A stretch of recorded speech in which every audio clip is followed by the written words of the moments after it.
Hello all, welcome to Pustakvani, your one-stop solution for book summary. Today we are here with the book name, Common Sense by Thomas Paine. So let's start its plot overview. In Common Sense, Thomas Paine argues for American independence. His argument begins with more general, theoretical reflections about government and religion, then progresses on to the specifics of the colonial situation. Paine begins by distinguishing between government and society. Society, according to Paine, is everything constructive and good that people join together to accomplish. Government, on the other hand, is an institution whose sole purpose is to protect us from our own vices. Government has its origins in the evil of man and is therefore a necessary evil at best. Paine says that government's sole purpose is to protect life, liberty, and property, and that a government should be judged solely on the basis of the extent to which it accomplishes this goal. Paine then considers an imagined scenario in which a small group of people has been placed on an island, and cut off from the rest of society. In time, these people develop ties with one another, and lawmaking becomes inevitable. Paine says, the people will be much happier if they are responsible for the creation of the laws that rule them. Paine is also implicitly arguing that such a system of representation is also better for the American colonists. Having expressed his disagreement with British reign in America, Paine proceeds to launch a general attack on the British system of government. Paine says the British system is too complex and rife with contradictions, and that the monarchy is granted far too much power. The British system pretends to offer a reasonable system of checks and balances, but in fact, it does not. The ones who walk away from omelets from here. Paine moves on to discuss, in general, the notions of monarchy and hereditary succession. Man, Paine argues, was born into a state of equality, and the distinction that has arisen between king and subject is an unnatural one.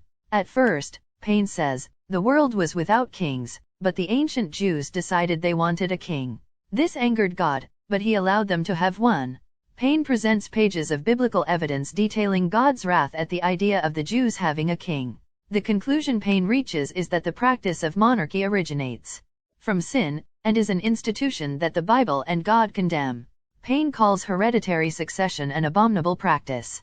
He says that even if people were to choose to have a king, that does not legitimize that king's child acting as a future ruler. Furthermore, hereditary succession has brought with it innumerable evils, such as incompetent kings, corruption, and civil war. Having dispensed with the preliminary theoretical issues, Paine sets in to discuss the details of the American situation. In response to the argument that America has flourished under British rule, and therefore ought to stay under the king, Paine says that such an argument fails to realize that America has evolved and no longer needs Britain's help. Some say that Britain has protected America, and therefore deserves allegiance, but Paine responds that Britain has only watched over America in order to secure its own economic well-being.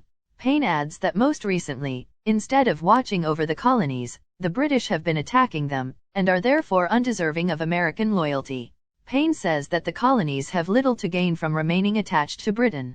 Commerce can be better conducted with the rest of Europe, but only after America becomes independent. Paine also asserts that if the colonies remain attached to Britain, the same problems that have arisen in the past will arise in the future. Paine argues that it is necessary to seek independence now, as to do otherwise would only briefly cover up problems that will surely re-emerge. Paine even proposes the form of government that the independent colonies should adopt.